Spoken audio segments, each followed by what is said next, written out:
Hello, bachcho.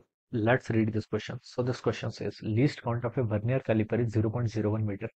When the two jaws of the two instruments touch each other, the fifth division of the vernier scales coincide with the main scale division, and the zero of the vernier scales lies to the left of the zero of the main scale. Furthermore, while measuring the diameter of a sphere, the zero mark of the vernier scale lies between 2.4 centimeter and 2.5 centimeter, and the sixth vernier division coincides with the main scale divisions. Calculate the diameter of the sphere. ठीक है, आपको क्या बताना है? Spare का diameter calculate करके बताना है। तो इस क्वेश्चन का बच्चों की कॉन्सेप्ट आप क्या लिख सकते हैं? द की कॉन्सेप्ट आपको यहाँ पर डायमीटर कैलकुलेट करके बताना है with the help of a vernier calliper. Alright, diameter of sphere लिख लीजिए, या फिर आप वर्नियर कैलिपर भी लिख सकते हैं। देखिए, वर्नियर कैलिपर इंस्ट्रूमेंट का हम यूज कैसे करते हैं वो हमें यहाँ पर बताना है।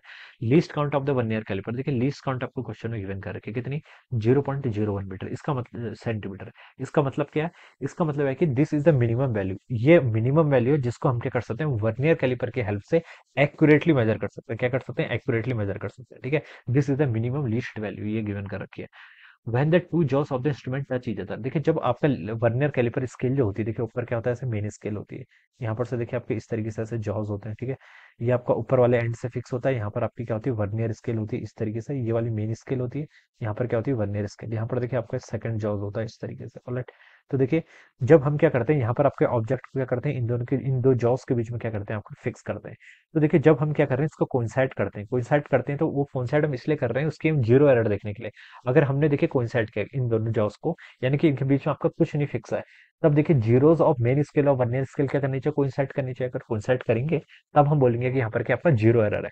लेकिन अगर कोइंसाइड नहीं करते हैं, या फिर ऐसी कंडीशन हो जाती है, जैसे ऊपर वाली आपकी क्या है? मेन स्केल है। मेन स्केल का जीरो बच्चों यहाँ पर है। ठीक है, यहाँ पर आपका वर्नियर स्केल आ रहा है। ठीक है, this is a vernier scale का जीरो आपका यहाँ पर आ रहा है। तो हम बता सकते हैं वर्नियर स्केल का जीरो क्या है, मेन स्केल जीरो के क्या है, राइट साइड पे है।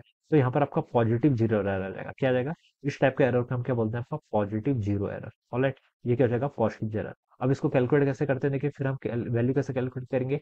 जहां पर देखिए आपकी मेन स्केल और वर्नियर स्केल, ये आपकी मेन स्केल है, नीचे वाली वर्नियर स्केल है। लीस्ट काउंट आपको पता है, फिर आप लीस्ट काउंट कैसे पता करते हैं? Main scale division minus vernier scale division. वो तो आपको क्वेश्चन में गिवन ही होगा, या फिर आपको लिस्ट काउंट गिवन होगी। तो यहाँ पर से हम देखेंगे कि कौन सा मेन स्केल और वर्नियर स्केल क्या कर रहा है, मैच कर रहा है। तो जो मैच करेगा उसको हम इसके लिस्ट काउंट से मल्टीप्लाई कर लेंगे, वो आपका क्या आ जाएगा? जीरो आ जाएगा। इस केस में पॉजिटिव जीरो एरर है। अगर वर्नियर स्केल का जीरो देखे, अगर इसके यहाँ पर लेफ्ट में आ जाता है राइट में आने की बजाय, तो उसे हम क्या बोल देते हैं? आपका नेगेटिव जीरो एरर। तब क्या हो जाता है? Negative zero error. ऑलराइट, तो यहाँ पर देखिए क्या बोल लिखा है इसमें, when the two jaws of the instrument touch each other, जब दोनों jaws क्या कर रहे हैं? टच कर रहे हैं। तो होना एक्चुअली में कितना चाहिए? जीरो जीरो मैच करने चाहिए, लेकिन ऐसा नहीं हो रहा है। The fifth division of the vernier scale coincide with a main scale division, and the zero of the vernier scale lies to the left. ये वर्नियर स्केल का जीरो देखिए लेफ्ट पर लाई कर रहा है, किसके? मेन स्केल के। तो कौन सा एरर है? जीरो, नेगेटिव जीरो एरर है। ठीक है, तो हम बता देंगे यहाँ पर आपका क्या है बच्चों? आपका नेगेटिव जीरो एरर आ रहा है। क्या आ रहा है? आपका नेगेटिव जीरो एरर। और इसकी वैल्यू कैसे कैलकुलेट करेंगे? लीस्ट काउंट कितनी है? 0.01 सेंटीमीटर। इंटू आप क्या कर लीजिए, इंटू आपका कौन सा डिवीजन को इंसाइड कर रहा है वो भी बोल रखा है। देखिए यहाँ पर द फिफ्थ डिवीजन बोल रखा है। Fifth division of the vernier scale coincide with the main scale division. तो इसको 5 से मल्टीप्लाई कर लीजिए, तो कितना आ गया आपका? 0.05 सेंटीमीटर। क्या प्लस नहीं, नेगेटिव में आएगा, क्योंकि नेगेटिव जीरो एरर है। ऑलराइट, तो ये आपका आ गया। अब बच्चों देखिए रीडिंग कैसे फाइंड आउट करते हैं? जो आपकी रीडिंग होती है, रीडिंग की वैल्यू होती है, देखिए आपकी रीडिंग होती है, देखिए जो आपकी टोटल रीडिंग होगी, टोटल रीडिंग होगी, देखिए पहले आप मेन स्केल रीडिंग देखिए, मेन स्केल रीडिंग के बाद आप इसमें वर्नियर स्केल रीडिंग देखिए। वर्नियर स्केल रीडिंग किसके इक्वल होती है? वर्नियर स्केल डिवीजन देखना है, इनटू आपका क्या होगा? लीस्ट काउंट होगा। फिर आपका क्या होता है? जीरो एरर को क्या कर लेते हैं आप? यहाँ से सब्ट्रैक्ट कर लेते हैं। जीरो एरर एरर है तो उसको सब्ट्रैक्ट ही करना पड़ेगा ना। तो ये आपका आ जाएगा, this will be our actual reading. तो मेन स्केल रीडिंग देखिए बच्चों कितनी गिवन कर रखी है, यहाँ पर बोला गया देखिए, furthermore while measuring the diameter of the sphere the zero mark of the vernier scale lies between 2.4 and 2.5। तो 2.4 और 2.5 के बीच में है। तो मेन स्केल रीडिंग को आप यहाँ से 2.4 सेंटीमीटर लिख लीजिए। ऑलराइट, प्लस आपका वर्नियर स्केल के लिए देखिए बोल रखा है, and the sixth division coincide with the main scale division. Vernier scale की रीडिंग कैसे देखते हैं? देखिए यहाँ पर आपका इस तरीके की सिचुएशन होगी, ये वाला बार जो होगा ये आपका 2.4 सेंटीमीटर होगा, उसके आगे यहाँ पर क्या होगा? आपका 2.5 सेंटीमीटर। तो ये 2.4 पर क्या कर रहा है? इसे लाई कर रहा है। तो ये तो आपकी मेन स्केल रीडिंग आ गई। प्लस वर्नियर स्केल डिवीजन देखिए कौन सा कोइंसाइड कर रहा है? सिक्स वाला कोइंसाइड कर रहा है। तो 6 इंटू कितने? लीस्ट काउंट से मल्टीप्लाई कर लीजिए। लीस्ट काउंट 0.01 सेंटीमीटर के इक्वल है। Minus zero error, zero error देखिए आपका नेगेटिव में है, तो नेगेटिव को साइंस के साथ लाना है यहाँ पर। ठीक है, ऐसा नहीं कि नेगेटिव है तो आगे बाहर नेगेटिव है तो पॉजिटिव हो जाएगा। अब ऐसे करना है, नेगेटिव नेगेटिव अब आपका पॉजिटिव होगा, ऐसा करना है। इसको सिंपली पॉजिटिव नहीं लिख देना, वो आपका गलत हो जाएगा। ठीक है, तो ये आपका नेगेटिव ही रहेगा।